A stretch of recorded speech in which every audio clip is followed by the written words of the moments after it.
Film asigi ahanba sinda nupa amana atoppa nupa amabu mangak samda thangna len hatpagi mami amu utli hairiba nupa anisi huranbani makhoi anina lambida lakpa mi kayabu hatuna amadi maran mathung kaya munba haibasi makhoi anigi mathawni ahal asigi mamingna service kawi aduga naha asigi mamingna badi kawi makhoi anina misingdo hatlaba tungda khanghawdana sagumba amana kanna khongpagi khonjel taki makhoi anina kina sum lakpana mamai thangda native american singi haibadi indian haina khangnaba tribal kangu amagi jaga ama yorakhi adubu jaga asi native american singi natte khanghawdana attack torakhi aduga service ki mangsamda tena pankhi badina kimanbadagi chenaba tharang tawkhi aduga khanghawdana kemen ama thorokduna service pu khudak aduda hatokhi aduga badisu kimanbana mamai mako khangdana chelakhi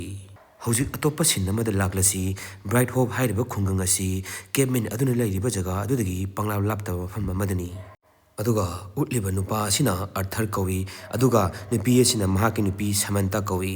yum mathada kakhatuna thabak khara tawrubada soidana tarakpadagi athargi makhong ase sokkibani mamangi sinda kemen attack torokpadagi hingoraba badina mahagna horalakpa sanalupa lanthum punamak bright hope hairiba khung adugi maya amada tokthokuna phumjalami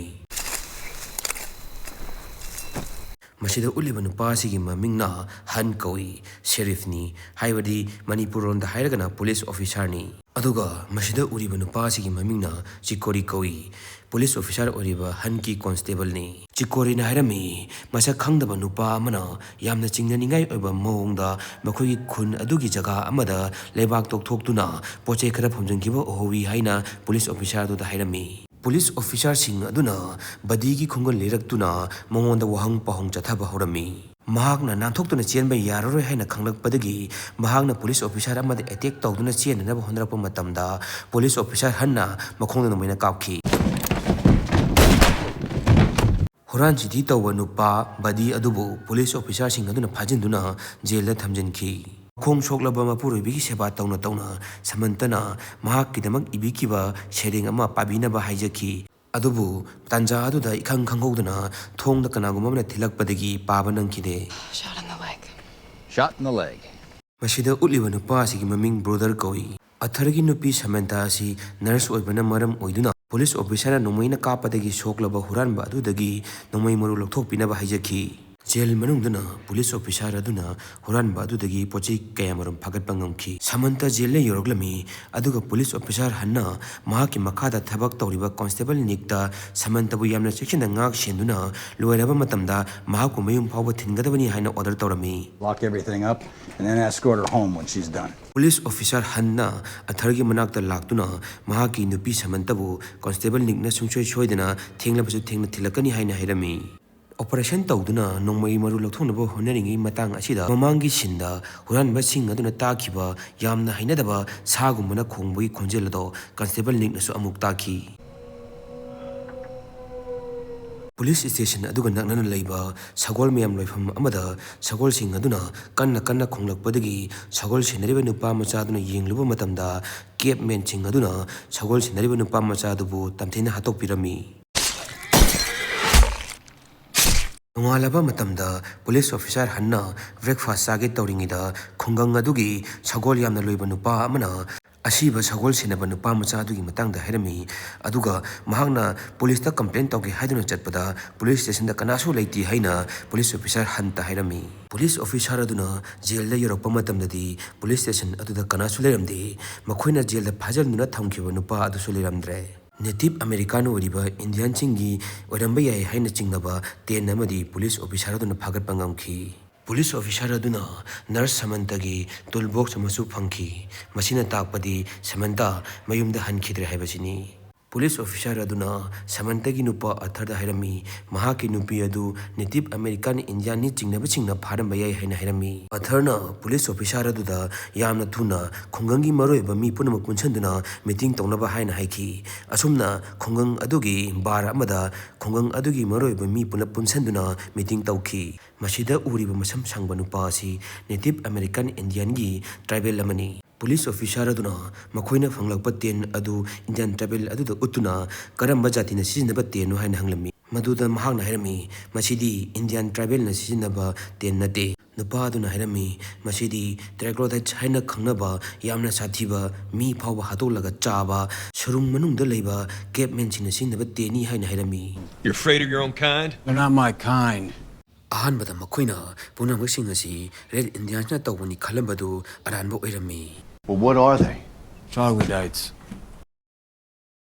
They're a spoiled bloodline of inbred animals who rape and eat their own. Nupa aduna hairiba cavemen sing asi Valley of the Starving Men haina khangnaba surung amada lei haina hairami. Nupa aduna map kaya puthokuna Valley of the Starving Men haina hainaba surung adu kadai jagada lei habadu nupa aduna takpirami. Police author Han amadi samantagi nupa authorna samantabu rescue tawnaba decision lorami. Adubu constable chikori amadi brother makhoi anisu mating pangani haina warib lorami. I'm coming. I'm coming. Nick's. Atharna mahakki nupibu rescue tawnabagidamag sem saba horami aduga pathokidraba sharing adusu pashenduna puduna chatki. Police officer hangi nupina mahakpu chatkhidanaba yamna kanna hairami adubu police officer oibana praja ama kan bhaibasi mahakki mathau oirami. Please come back. Constable Rikorisu mahakki nupigi mukhomda chattuna kaineramdagi bidai lorami. Asum tongna nurse samantabu kannabagidamag makhoi marina bright hope hairiba khungang adubu thadoktuna chatpa horami. Numit tasalaba matamda makhoi marina kem semami aduga kem adugi akoibada traps kaya thanami. Langi matamda makhong shoklaba lanmi kayagi makhong amputate tapituna haidi makhong khaktar piduna makhoigi punsi kanbiki haina chikori na wari lirami. Ahingi matamda makhoine leriba game aduda sakhangdaba miyu ani changjalakhi. Police officer Hanna wahang pahang tongnaba honaringida khanghodana brotherna lamlanba anibu nomaina kaptuna hatokhi. Police officer Han yamna sauki saunabadagi hemandana makhoi nomai phawa namnarakhi amasung umkhatnaba kya lerakhi. Ngahak nemdaraba matungda makhoi kemodu hongdokhi aduga makhoina tumlingaida sakhangdaba miyoy kharanasu amukka hanna makhoida attack tawrakhi. Atharna attack tawragliba miyoy manomaina kaptuna hatkhi aduga atoppa attack tawragliba miyoy sing aduna makhoina poragliba sagol sing adu huranduna chenkhi. Ambush! Brother ki sagol adu huran baching aduna huran ge tawbada ngamdabadagi yamna thina chokhanduna thamlamki adubu matang aduda brother masamagna sagol adugi awapata kokhankhi. Thodok asidagi makhoina numidangi matamda oina travel tawraga erunigi matamda oina tumnaba haina wareb lawnakhi. Sagol chingadu huran khabanina atharna mahakki makhong teklabasu tekna yamna wana mahakki chaisu adugi matingdagi atharna samantagi khongoliba makhatana chatharami. Khongna yamna sangna chalakpana maramu oiraga athargi khongi phibam yamna sokchelaglami. Constable chikori na check tawduna yengba matamda khongi phibam adu yamna sokchelle khong adu kaktrabadi yaro haina hairami. Pai leitabadagi atharsu ayaba pirami. Operation tawba yanabagidmakta mahakki nupigi medicine gi bag adudagi opium gi bottle am lakthoktuna samas amana atharda pidhami aduga arembaduna pulising aduna purami. Nahangna gyan taduna hagulakpada akhoi khungulirappa ngamnabagidamag akhoina chatpa lambida nong mari mari pasinduna thamlamgi haina hairami. Atharbu pothalamduna makhoi ahum khaktamag jani du continue torami. Irab laptana cavemen sing aduna khongba lawba tawbagi khonjel taba phanglami. You hear that? Thangi nimita cavemen sing aduna leifam Valley of the Starving Men hairiba jaga adu thiba phanglami.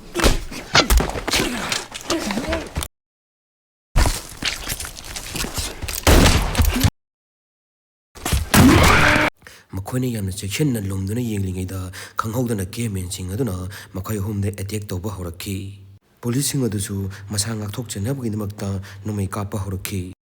Khanghodana tunglomdagi chongthoroktuna cavemen amana brothergi mukhut phawba kakthalami. Araiba sakti siznaduna cavemen sing adugi maraktagi cavemen ahum amadi makhoi humna hatoklami. Brother yamna thina soglami aduga brother na hairami mahakki punsi adu makhut tatpa mi amagum hingba pamde aduna mahak yaudana journey adu continue tawnabagidmakta makhoi anida hairami. Police officer aduna brother gi thawna phabadu thagalami asum tawna brother na nomaima paiduna thengnaba cavemen khudima halagi khankhi adubu nakandigi cavemen ama chongthoroktuna brother tamna mahakki sarugi khulai adu langaktuna brother bu khudak aduda hatkhi. Police officer anidisu makadana chanaba honaringida cavemen sing aduna khanghaudana attack toraki cavemen sing aduna police officer hanki mayada saruna pawba namjinbe tawki matau asum tawna cavemen sing aduna police officer indu phajinki phaduna porakpagi lambida police officer sing aduna brother gi asiba hakchang adusu thingnarami cavemen sing adu wangangna dabida asumna khongduna paw phongnarami asumtawna police officer anidu cavemen sing aduna surung adugi manungda posenduna surung adugi manungda phajanduna thamki surung adugi manungda samantha su phajanduna thamba du makoina thingnarami nurse samantha ga phajanduna thaminaramba constable nick adu cavemen sing aduna puthoraktuna mahakpo hatnabagidmakta sem saduna leiki cavemen sing aduna constable nikki unsaga konana masamada kokthoklami aduga chai amana masinda thingchilami Constable Nipu tamthina hatpa adu police officer hanna yengmanatuna karisu upai lekide aduga yamna tamthiba mongda cavemen sing aduna constable Nikki makrangani du segaiduna tangkhai ta thoklami thaudoksing asi ubada police officer hanna aduke matik chaurami amasung laman khongi haina chapchana lepki laman khumba pamlabasu phajanduna thambadagi karisu upai lekide khanghauduna police officer hanna opium bottle ama chikuredi yaukibadu ningsinglaki opium bottle asina cavemen ke hatpa yagani haina samantada hanglaki makhoina trick sajinaduna opium bottle adu cavemen sing adu da pithalami cavemen ahumdugi manungda cavemen amadi phajana thaki aduga cavemen ani madi phajana thahaudra samantana haiki makhoi ani gi manungda amadi sirani aduga amana gyan mangbe yai aduga amadi karimudi effective oroi haiki somdana atharna gyan tadana hogolakpa matamda mahakki makhong adu kakhatpagi muhutta yamna nana sembiduna thamlamba thingnarami mahakki chaisugi matingdagi samantagi khunguliba makha chatharami policing aduna thanamba nungi matingdagi cavemen sing aduna leiriba maikaida atharna lakpa ngamki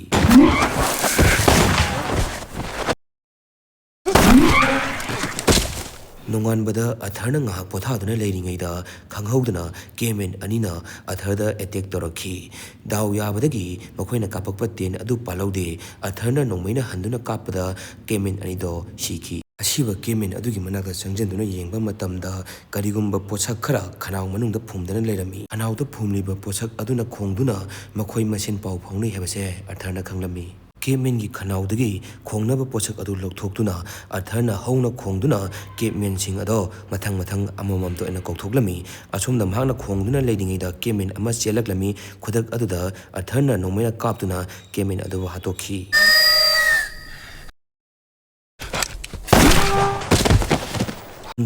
samantha amadi police officer makhoi puna matau karamna nanthoksi khanaringaida cavemen gi leader ado yamna sauna changlakhi maramdi makhoina pitakhibo opium aduna makhoigi cavemen mi ama sikhrabani cavemen gi leader aduna police officer hanbu leimaide intuduna khompakna nesanduna hatnaba thorang tawri sarugi khulai sijinaduna police officer hanki mabukta khaidalami mai mathakta kuina thamlaba saraba yugi bottle ama khaidalaba mabuk adu namjanduna thamlami constable chikori mating pangninglabasu upai lekhide mapanda nongmai kapa makhon tarakpadagi cavemen khara mapanda thoki police na porokpa nongmai adu cavemen aduna try tawba horakhi khanghaudana maikai khangna kapthorokpa nongmai maruna policeman oidiba hanki mabukta nongmai maruna pankhi nongmaina palaba matungda police officer han gyan mangki adubu khanghaudana nakanda taba sarugi khulai do sijinaduna cavemen adugi makhong kakthakhi aduga maikai amaromdagi atharna cavemen aduda nongmaina kaplakhi tanja aduda police officer hanna sarugi khulai adu paiduna cavemen adugi makokta hanjana yeiduna manga kakthakhi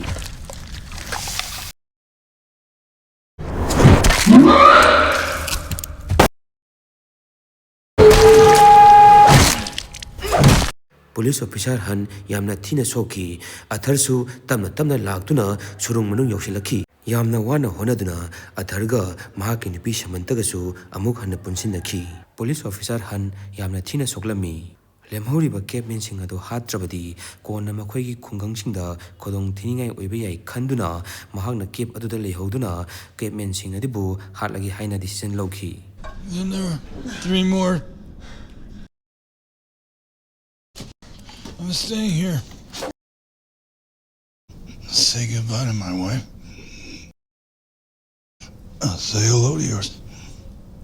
Constable Chikorina, police officer Handagi, Kainanaba Yathang Lorami, Koina Cape Adudagi Tolakwa Matamda, Cape Minsing Adugi Nupi Singadu, Makoina Mamit Tanghanduna, Makom Kakatuna, Supnatangi, Machapo, Nabakaktamak Tambachaktamadu Makoina Urami, Ying Mada Aduki Matik Akiva Fawi, Asum Tona, a third, Amadi Magi Nupi Shamanta, Amadi Constable Chikori, Cape Adudagi Mapanda Tolaki. Ngahak lairaba matungda khanghodana ke manungdagi hauraba nongmai makon ahumla kapthoraki masina takpadi police officer hanna lemhoriba ke mensing adabu hatkre takpani movie explanation bu adumna nangai biragadi like comment amadi share tobiramu mathangdasu atoppa movie explanation kya pudana laksage